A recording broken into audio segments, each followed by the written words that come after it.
is an Unspoiled Network podcast.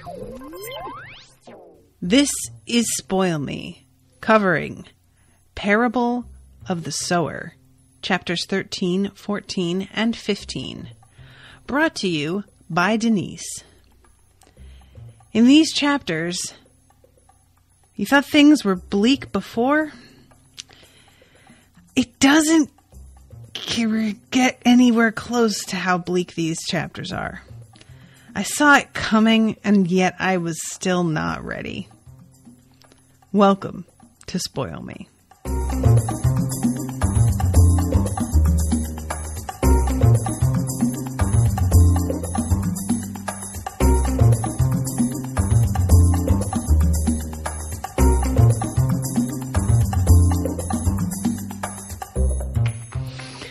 Welcome to the show, everybody. I am Natasha, and I want to give a special shout out to Denise, who did something very unusual that I thought was a lot of fun. She commissioned, she paid enough for 3 episodes and basically said, read what you want to read. So she gave me a blank check, so to speak.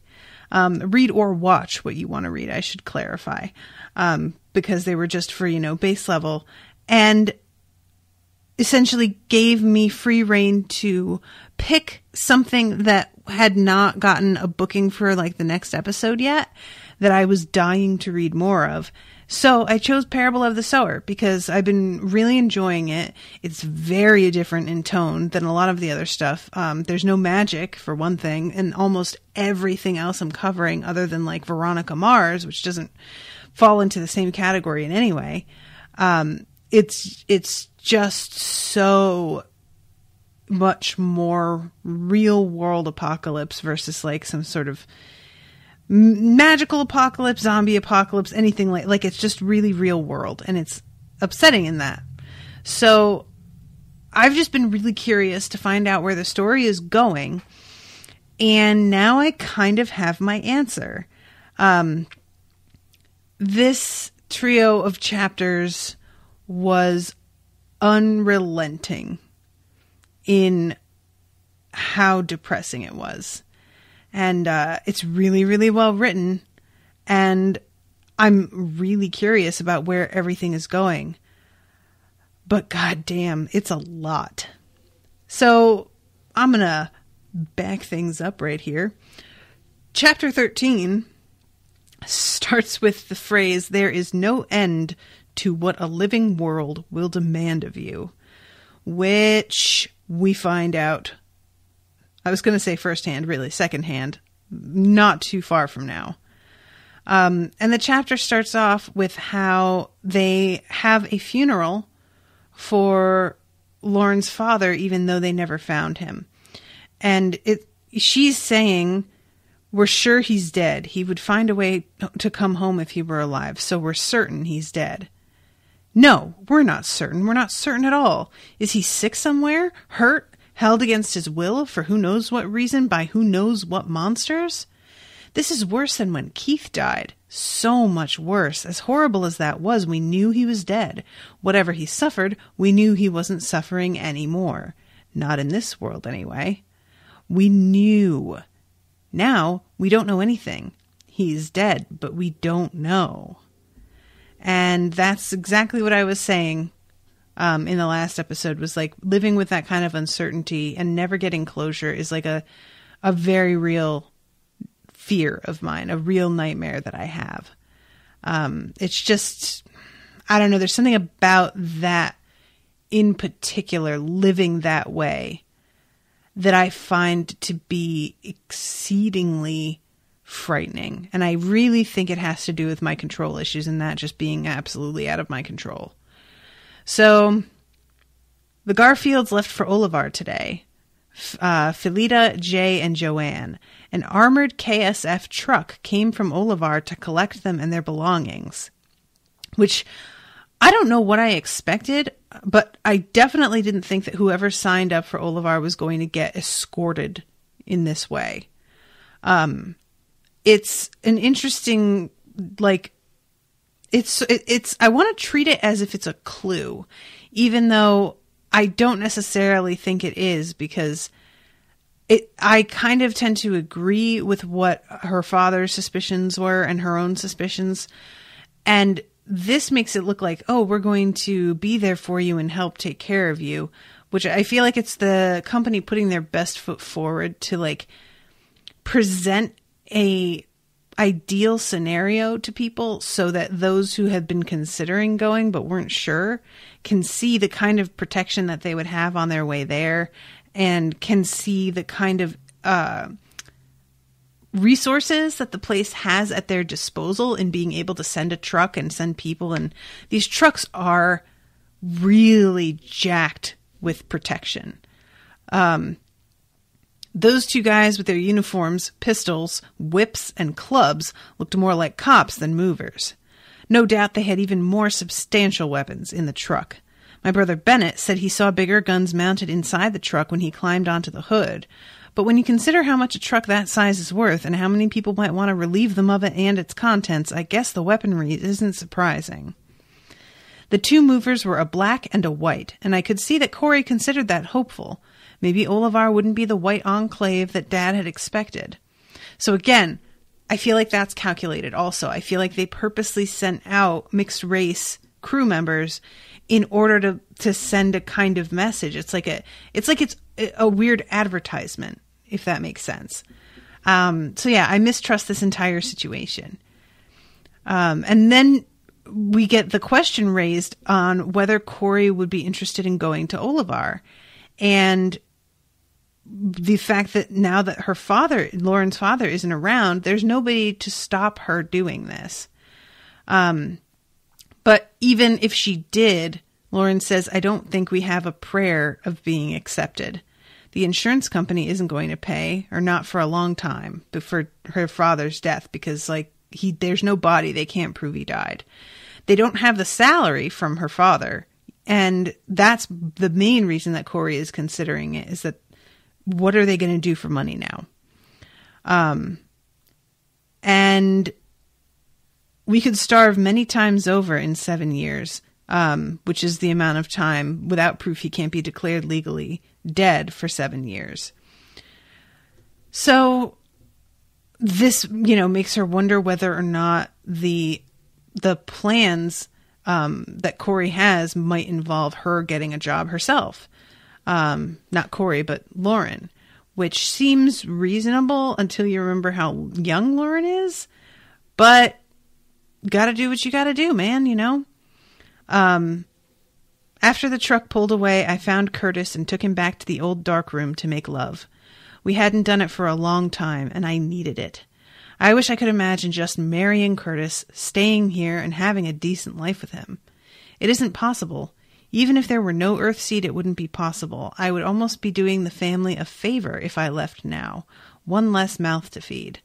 Unless I could somehow get a job. And then Curtis brings this up while she's with him, that they should get married and leave together, which she had not been expecting and obviously has not talked over a whole lot of her personal fears and plans with him, because he has no idea that she was planning on going eventually anyway. And he can tell by the way that she responds to this suggestion that she was going to leave and had not told him about the plan, and that she wasn't going to bring him with her. And he's really hurt by that, really hurt. And I can't help but feel like she's so resistant to this whole idea because she doesn't want to leave until her family is on its feet. But her presenting one less mouth to feed, I feel like is as much as it sounds like a kind of a nihilistic attitude, I don't think it's something that you can just discount out of hand. I think it's a valid concern. And not only one less mouth to feed, but also things between her and Cory have been really tense. I mean, Cory has been, I don't want to say holding her responsible, but at least resenting her for what happened to Keith. So I understand her not wanting to leave her brothers alone with Cory because she feels like they're part of her responsibility also. But if things had not gone down the way they went down, I would have said that the whole situation felt like a powder keg anyway. So, I don't know. But yeah, so she talks about this with Curtis, and he really just like doesn't understand why she could even consider leaving without him and not telling him and just like walking out without a word one day. He's hurt, but also just like, I don't know why you would want to, because you're not going to get along super well all by yourself. Like, you're a woman and you are a specific target. And I found it interesting that she had not told Curtis about the fact that she shares pain with people, about her hyper empathy, as it were. And how interesting it is that that he's like the closest person in her life to her right now at this point, like, because her family and she doesn't have the connection like with them that I think she wants to have, and her father's gone, and yet she hasn't shared that with him. And I understand being afraid of that information getting out in general and people using it against you, but he in particular just seems like somebody that wants the best for her and would really like be trustworthy about this. And it bummed me out that she doesn't feel comfortable enough to confide in him, not for his sake, but for hers, that she doesn't like.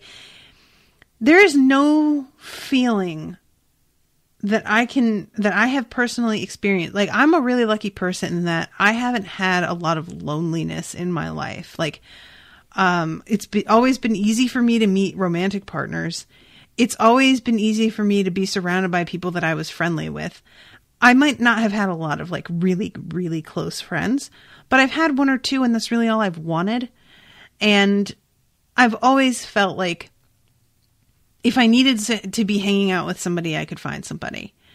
And I was often able to be myself around those folks. Like, I just got really lucky that way.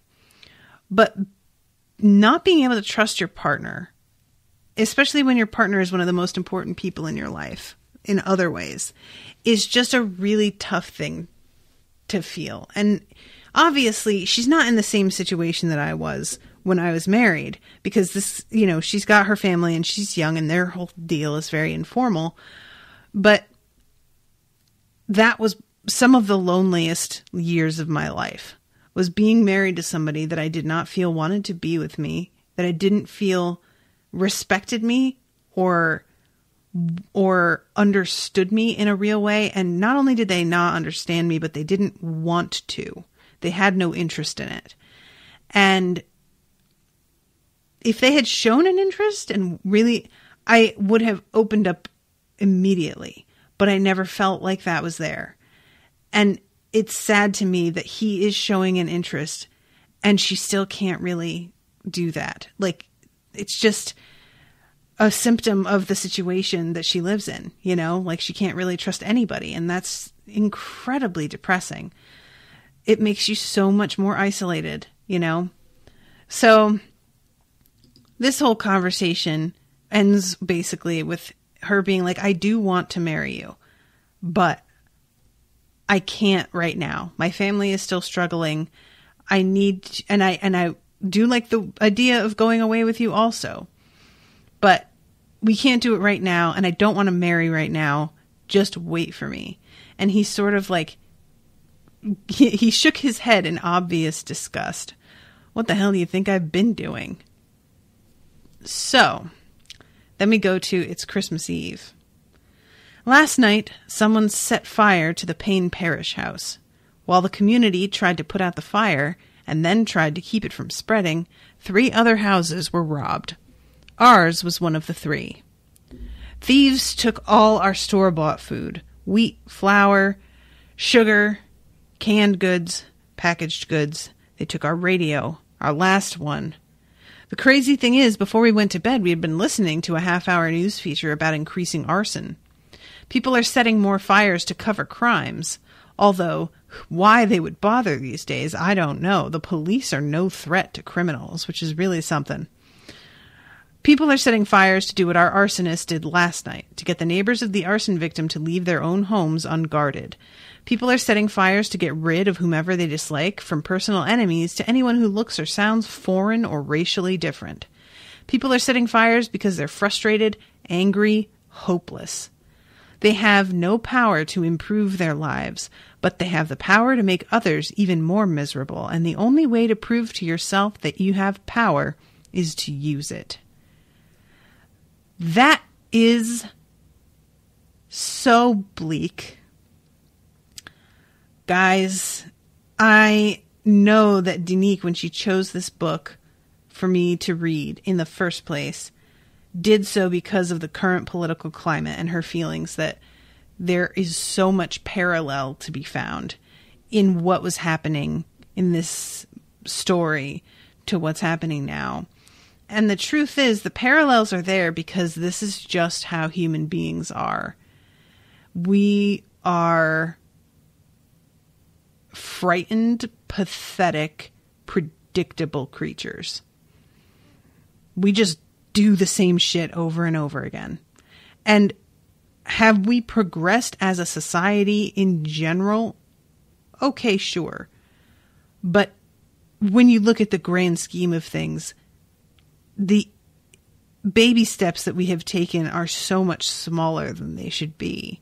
And we are still so far behind on so much that I didn't realize that when you look at the fact that we are patting ourselves on the back for being better than we've ever been, it's just disgusting because the bar is so low that we have no right to be proud of ourselves. We really don't. Like, this is the bare minimum. Bare minimum. And I'm not even sure that we've reached bare minimum yet, if I'm being honest.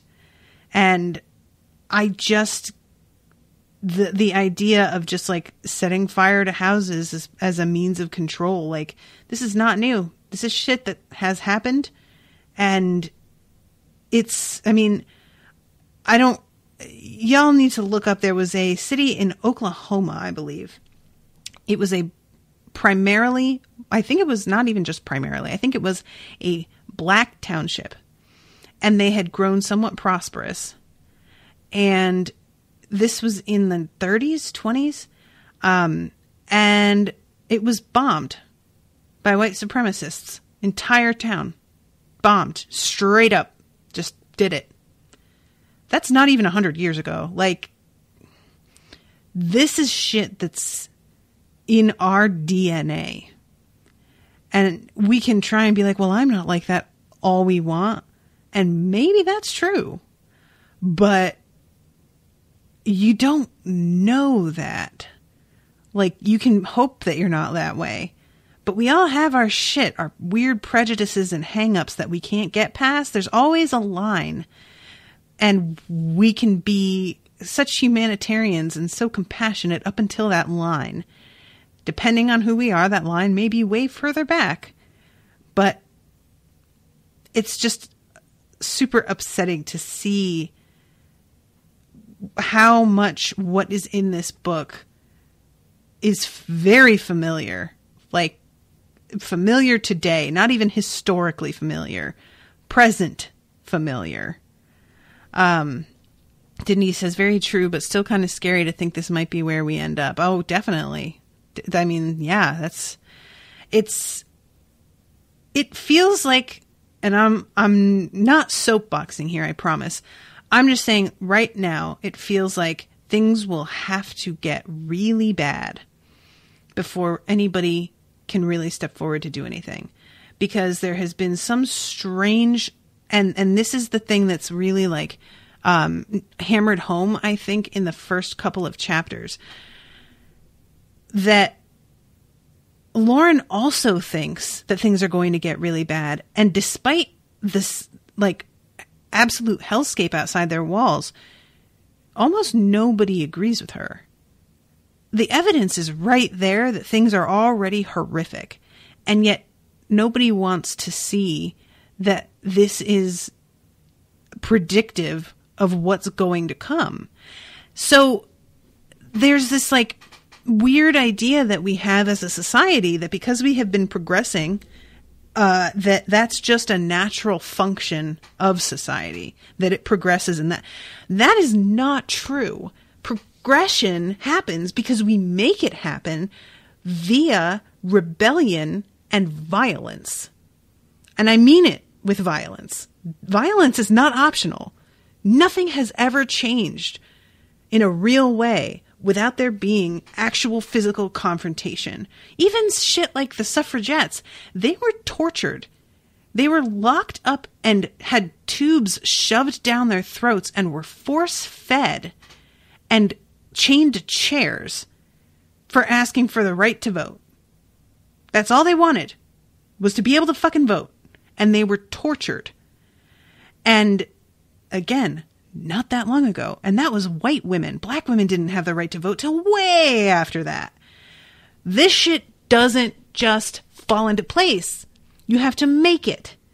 And the people in her community really seem to be caught up in this like respectability game where if we just behave ourselves and prove that we can function in this world, we'll be rewarded somehow. And that's not how it works. And even if you are rewarded, what about everybody fucking else? That's called privilege, when you have the ability to just worry about yourself and not the rest of the world. They, as much as Lauren is like, I didn't consider us rich, but compared to people on the outside, we were. Yeah, this is a really privileged community. They have people looking out for each other. They have walls. They have gardens with fresh food. They have a like nightly watch and a bell and an alarm system to like help each other. They have weapons. They are very privileged.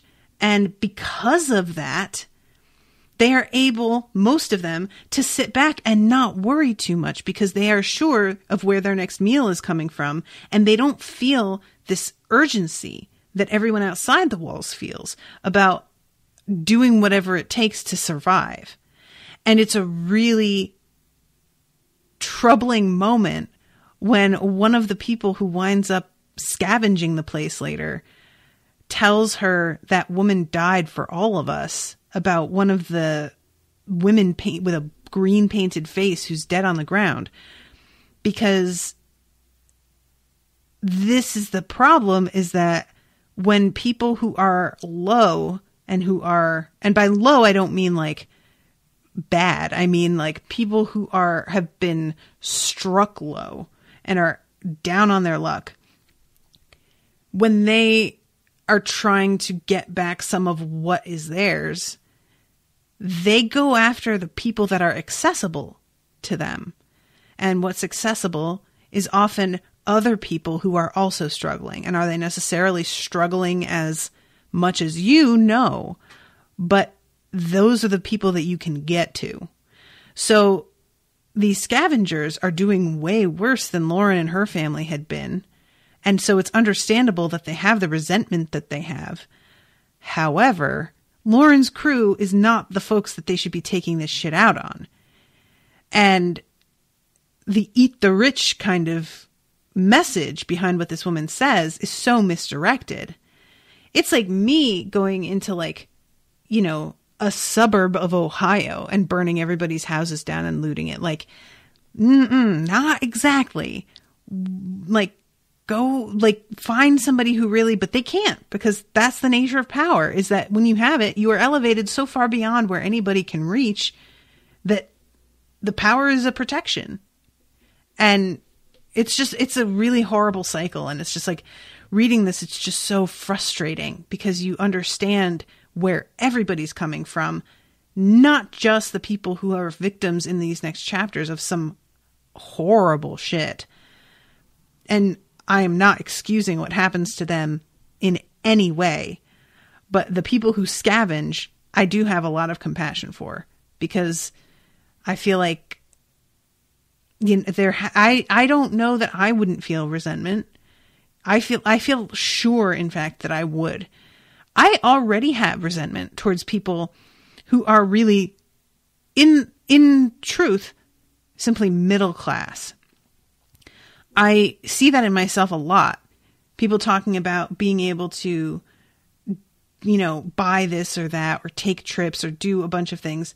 And the level of like, not just resentment, but this feeling of like, I don't understand what I'm doing wrong. That is so palpable. And I know I'm not alone in that.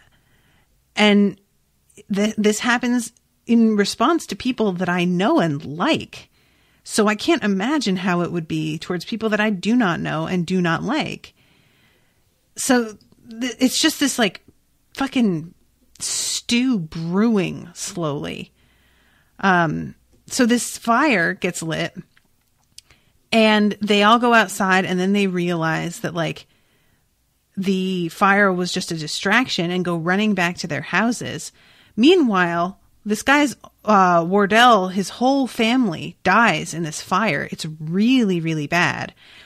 They try to sort of take him in after this disaster, but he can't cope.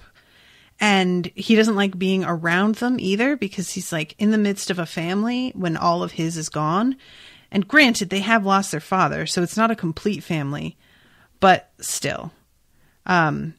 Wardell Parrish has finally dragged himself back to his people, to the part of his family that he lived with before he and his sister inherited the Sims house. He's stayed with us since his sister and all her children were killed.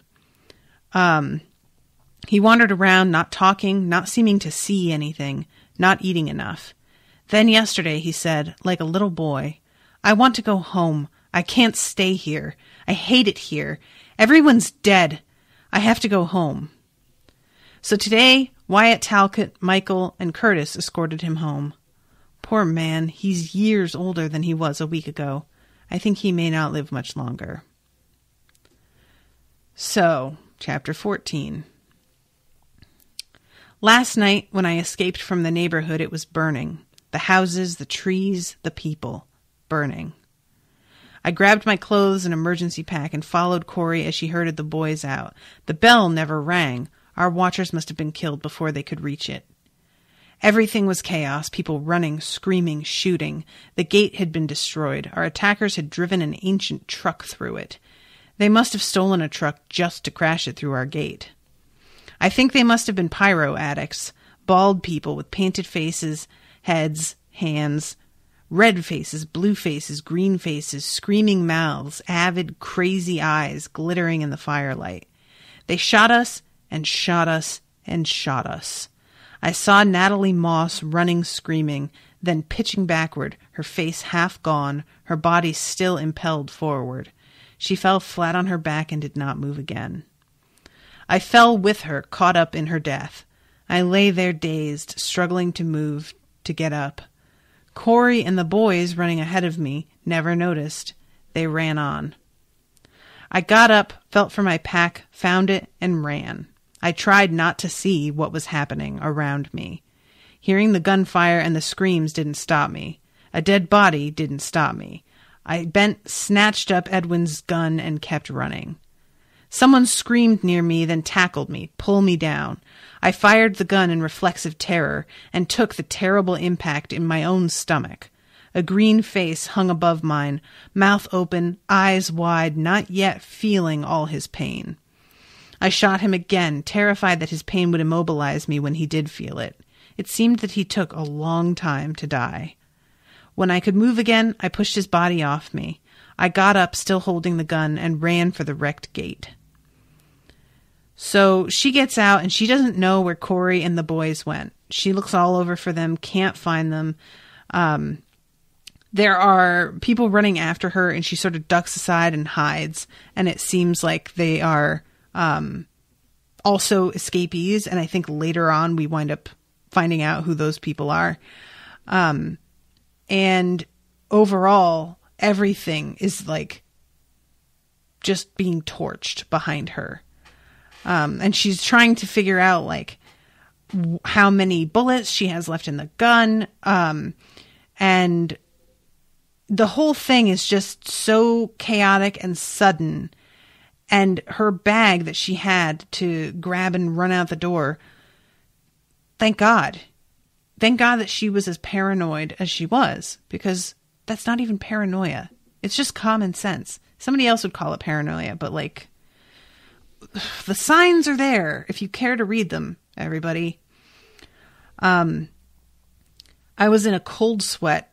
I had never been more terrified in my life, yet nothing attacked me. Nothing found me. I found a burned-out, unwalled house a few blocks before the end of Meredith Street. Fear of dogs had made me keep an eye open for anything that might provide shelter. The house was a plundered ruin. It wasn't safe to walk into with or without a light. It was a roofless collection of upright black bones, but it had been built up off the ground. I walked around it, listening, trying to see. Then, instead of daring to crawl under, I settled in what was left of the attached garage. A corner of it was still standing, and there was enough rubble in front of that corner to conceal me if I didn't show a light. Also, if I were surprised, I could get out of the garage faster than I could crawl out from under a house. The concrete floor could not collapse under me as the wooden floor might in what was left of the house proper. It was as good as I was going to get, and I was exhausted. So, she blames herself, too, despite the fact that she survived, which seems like a real achievement in light of the fact that virtually nobody does. She thinks to herself, I remember suggesting to Dad that we establish an outside meeting place, somewhere where the family could reunite after disaster. But he had never done anything about it, and I hadn't pushed the idea as I should have. Poor God-shaping. Lack of forethought. Girl, poor God-shaping, you have done so much and tried so hard. Don't blame yourself for this. Good God. She has to go back home to see if she can figure out what happened to her brothers and to Cory, even though, of course, she's dreading it. I mean, there's so many reasons to dread it. What if you find them dead? What if you don't find them at all? What if you get there and it's full of, like, psychopaths trying to kill you? What if there's absolutely nothing left of any kind? What if you get nabbed? Like, there are so many directions that this could go. So the next entry, I have to go home. It ends, and then the next entry starts. I have to write. I don't know what else to do. The others are asleep now, but it isn't dark. I'm on watch because I couldn't sleep if I tried. I'm jittery and crazed. I can't cry. I want to get up and just run and run. Run away from everything. But there isn't any away. I have to write. There's nothing familiar left to me but the writing. God is change. I hate God. I have to write. There were no unburned houses back in the neighborhood, although some were burned worse than others. I don't know whether police or firefighters ever came. If they'd come, they were gone when I got there. The neighborhood was wide open and crawling with scavengers. So there's tons of strangers going through everything, picking out stuff, taking it. And she's looking through, trying to figure out if she can find... This is so awful. I walked through the neighborhood, looking past the human maggots, trying to find some of the people I had grown up with. I found dead ones. Edwin Dunn lay where he had when I took his gun, but now he was shirtless and shoeless. His pockets had been turned out. The ground was littered with ash-covered corpses, some burned or half blown apart by automatic weapons fire. Dried or nearly dried blood had pooled in the street. 2 men were prying loose our emergency bell. The bright, clear, early morning sunlight made the whole scene less real somehow, more nightmare-like. I stopped in front of our house and stared at the 5 adults and the child who were picking through the ruins of it. Who were these vultures? Did the fire draw them? Is that what the street poor do, run to fire and hope to find a corpse to strip? There was a dead green face on our porch. I went up the steps and stood looking at him. At her. The green face was a woman, tall, lean, bald, but female. And what had she died for? What was the point of all this? Leave her alone. A woman who had a pair of Cory's shoes in her hand strode up to me. She died for all of us. Leave her alone. I've never in my life wanted more to kill another human being. "Get the hell out of my way," I said. I didn't raise my voice. I don't know how I looked, but the thief backed away. So she goes inside, and there are people scavenging through the clothing. Her own room is really burnt. Like, nothing is usable. There's nothing left. She goes into her dad's room, and there's a man with his son scavenging in there. And she actually, like, as much as she resents these scavengers overall, I like this moment when he's going through this stuff. The man with the child came over to scavenge beside me, and somehow, perhaps because of the child, perhaps because the stranger in his filthy rags was someone's father too, I didn't mind. The little boy watched the two of us, his small brown face expressionless. He did look a little like Gregory. I like that detail of that sort of imperceptible connection to her dad being the only thing that she needs to, like, be okay with this. I really understand that. So she goes through the garden as well, and thankfully it turns out that nobody was able to get to the money that was buried in the garden.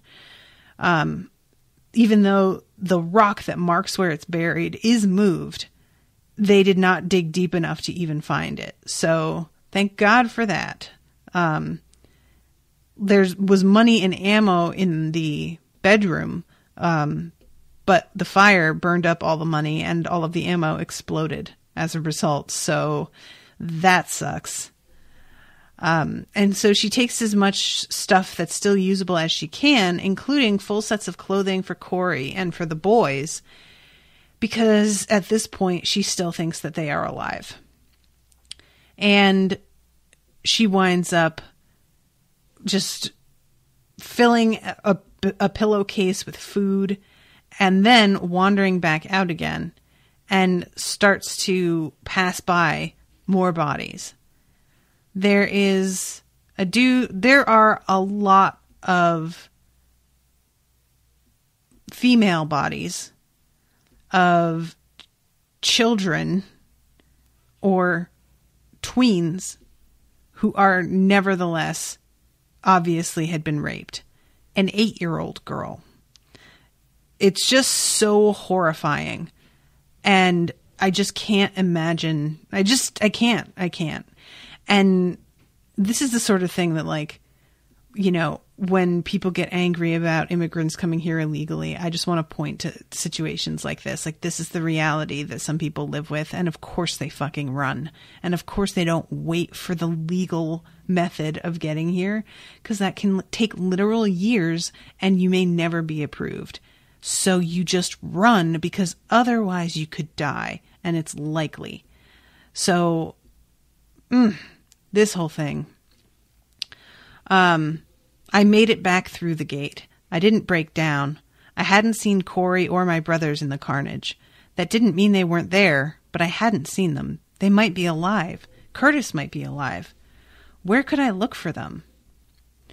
So she's trying to think about, like, any way to either figure out where they might have gone or contact somebody who knows. And there's really no options. There's no phones that are available for her. She could go to the house of somebody who has a phone, but she risks doing that when she's, like, carrying money and goods that somebody could take away from her. Just everything is dangerous. Every option is dangerous right now. And finally, as she's, like, wandering around, just not sure what to do, somebody calls her name. And she turns around and saw Zara Moss and Harry Balter, Richard Moss's youngest wife and Robin Bader's oldest brother. So Richard Moss is the guy that had, like, multiple wives and was weirdly patriarchal about the kind of work that they were allowed to do. They managed, without touching each other, to give the appearance of all but clinging together. I really liked that line.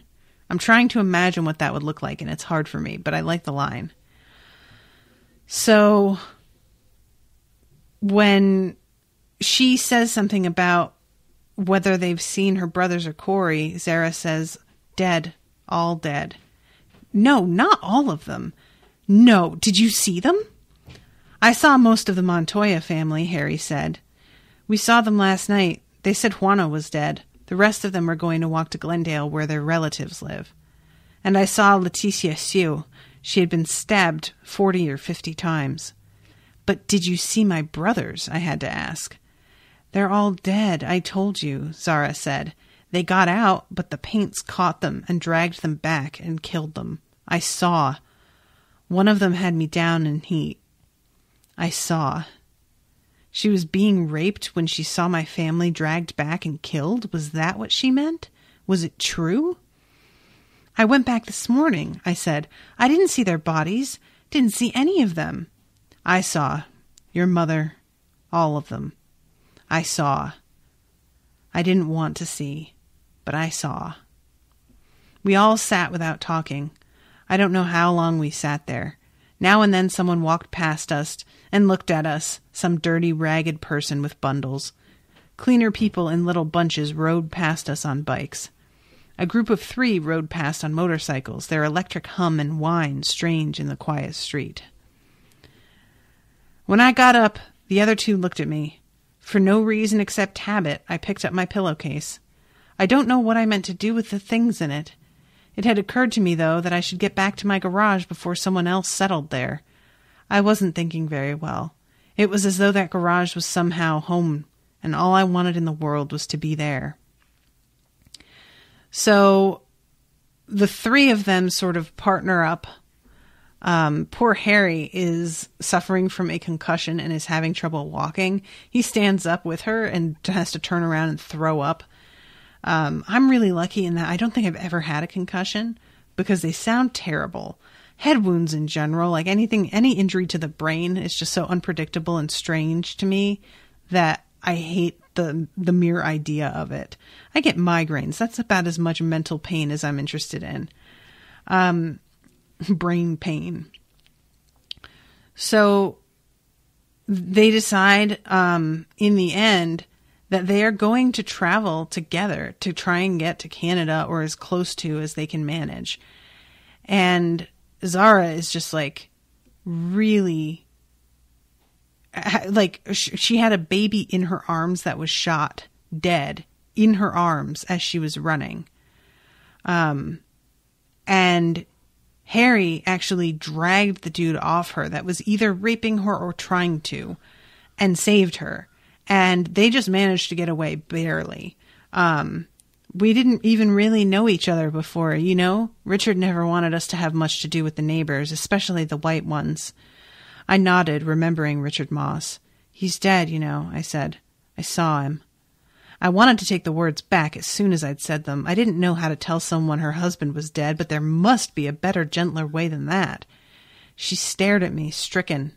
I wanted to apologize for my bluntness, but I didn't think it would help. I'm sorry, I said, in a kind of generic apology for everything. She began to cry, and I repeated, I'm sorry. I held her and let her cry. Harry woke up, drank a little water, and listened while Zara told how Richard Moss had bought her from her homeless mother when she was only 15, younger than I had thought, and brought her to live in the first house she had ever known. He gave her enough to eat and didn't beat her, and even when her co-wives were hateful to her, it was 1,000 times better than living outside with her mother and starving. Now she was outside again. In 6 years she had gone from nothing to nothing. So, this is when they talk about whether they want to go to Olivar or whether they want to go north. And obviously, Lauren's like, yeah, I'm going north. I'm figuring it out. Like, I just can't deal with the idea of Olivar. It's just too depressing, the idea of like modern slavery. And I also like the fact that there's like moments where Zara is obviously more experienced than Lauren about being on the outside. So at one point, Zara gets peaches and gives her some. And Lauren says, I assume you stole them. Not from anyone around here, I hope. No sense making the neighbors mad. She lifted an eyebrow. I don't need you to tell me how to live out here. I was born out here. Eat your peaches. Yeah, all right, Zara. I like you. I like her. Like, we needed somebody like this, right? Because everybody that she seemed to be friends with and trying to connect with in the neighborhood was hopelessly naive about everything. So Zara having more realism about it all is really important and necessary. So that's cool. And Harry is at least realistic about what something like Olivar means. He was not planning on going with his lady friend whom he was dating. Joan, is that her name? And even when he's given the option to go now, because it's probable that they would take him in, he still couldn't stomach the idea of doing that. So they go to this market that has a lot of security in order to make sure that people aren't stealing from tables and getting into fights and robbing each other. There is a lot of security, not only in like making sure people don't bring in weapons and stuff, but also in making sure that the people who go in all do have money to spend and aren't just wandering around to gawk or steal or whatever. And there's an interesting system here that if you go in and you buy something, you are allowed to, on the lower floor, sell anything you want equal to the value of whatever you bought upstairs. As you just have to have a receipt to prove that you bought something in the first place, and that's enough. And that gives you free rein to sell something of equal or lesser value, which is a cool system. I like that whole idea. And this really does remind me in a lot of ways of the Neverwhere, like night market thing. So let's see. Everyone who's surviving out here knows things that I need to know, I said. I'll watch them, I'll listen to them, and I'll learn from them. If I don't, I'll be killed. And like I said, I intend to survive. They'll sell you a bowl of shit, she said. I nodded. I know, but I'll buy as few of those as possible. She looked at me for a long time, then sighed. I wish I'd known you better before all this happened, she said. You're a weird preacher's kid. If you still want to play man, I'll cut your hair for you. So yeah, Lauren's gonna cut her hair off, and she's pretty tall. So she'll be able to pull off looking like a guy, and Zara is going to be her wife, because if she had stayed a woman and pretended to be a couple with Harry, who is white, that could draw too much attention. An interracial relationship in this climate is really, really frowned upon is not the right word. It draws attention of violent people. So her and Zara being a couple is much safer for both of them. So yeah, they go shopping and she gets like sleep sacks and dried food and ammunition and all kinds of stuff. Like she's really able to stock up socks and she has the money that she shows the guards before she goes in that she's able to spend. But the most of the money that had been hidden out in the yard, she has put in like makeshift money bags. Like, I don't know how many of you have gone traveling and needed to wear a money belt, but it's the same idea, except that she has them pinned to the inside of her pant cuffs. So it's not easy to find them. It's just such a weird idea to me to have that weight banging against your leg. But yeah, she's got it split up and nobody's found it so far. So far, so good. And don't tell anybody you have it or else you're going to run into a Keith situation. But I know that she knows that. So I don't know why I'm lecturing you, Lauren. And let's see. The structure was patrolled, though more to check these licenses than to keep anyone safe. Still, the structure was safer than the street. I found Harry and Zara sitting on our bundles, Harry waiting to go into the store and Zara waiting for her license. They had put their backs against a wall of the store at a spot away from the street and away from the biggest crowd of buyers and sellers. I gave Zara the receipt and began to separate and pack our new supplies. So they head out on the freeway, and I liked this description because it really does make you sort of stop and think. She talks about how the whole crowd made her think of the crowds that she would see in pictures of, in some ways the scene reminded me of an old film I saw of a street in mid-20th century China. Walkers, bicyclers, people carrying, pulling, pushing loads of all kinds. But the freeway crowd is a heterogeneous mass. Black, white, Asian, Latin, whole families are on the move with babies on backs or perched atop loads in carts, wagons, or bicycle baskets, sometimes along with an old or handicapped person. Other old, ill, or handicapped people hobbled along as best they could with the help of sticks or fitter companions. Many were armed with sheathed knives, rifles, and, of course, visible holstered handguns. The occasional passing cop paid no attention. Children cried, played, squatted, did everything except eat. Almost no one ate while walking. I saw a couple of people drink from canteens. They took quick, furtive gulps as though they were doing something shameful or something dangerous. Almost everyone was filthy. Their bags and bundles and packs were filthy. They stank. And we, who have slept on concrete in ashes and dirt and who have not bathed for 3 days, we fitted in pretty well. Only our new sleep sack packs gave us away as either new to the road or at least in possession of new stealables. We should have dirtied the packs a little before we got started. We will dirty them tonight. I'll see to it. There were a few young guys around, lean and quick, some filthy, some not dirty at all. Keiths. Today's Keiths. The ones who bothered me most weren't carrying much. Some weren't carrying anything except weapons. Predators. They looked around a lot, stared at people, and the people looked away. I looked away. I was glad to see that Harry and Zara did the same. We didn't need trouble. If trouble came, I hoped we could kill it and keep walking. So, yeah, shit is getting real. They're on the road out in the open. And as we know, people get killed out here all the damn time. So, yeah. And she thinks about the fact that she should tell her companions about her hyperempathy. Because it's a risk that they're taking on traveling with her, that she can be slowed down in that way or used in that way if somebody figures it out. But she just can't bring herself to do it. She says, we're together, the three of us, but we're not a unit yet. Harry and I don't know Zara very well, nor she us, and none of us know what will happen when we're challenged. A racist challenge might force us apart. I want to trust these people. I like them, and they're all I have left. But I need more time to decide. It's no small thing to commit yourself to other people. And then it ends with Zara saying, keep your eyes open. You get too wrapped up in your thinking and you'll miss things. People get killed on the freeways all the time. And that is the end of that last chapter. So now we're getting on the road and I have no idea what to expect. And I mean that. Really, truly no idea.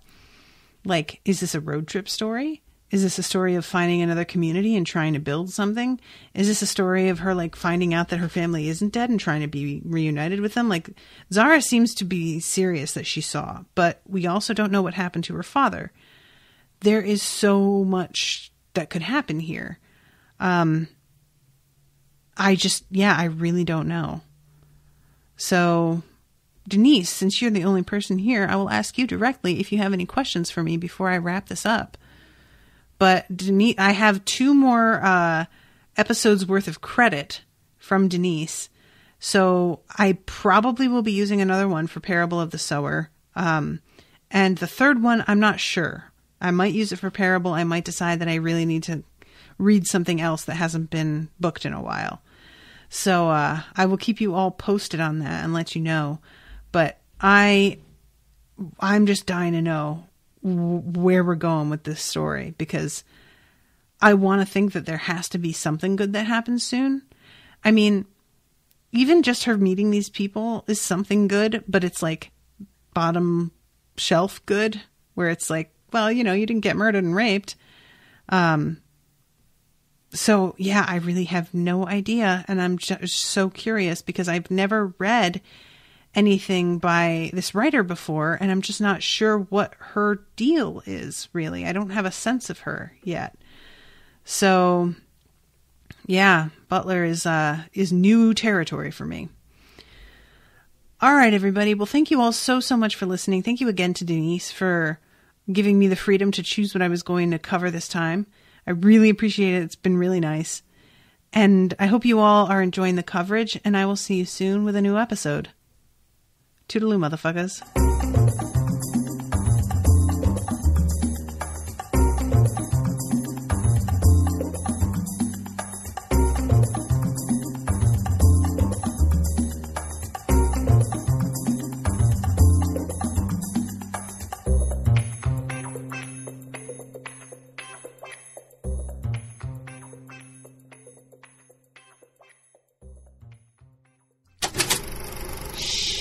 That was an Unspoiled Network podcast.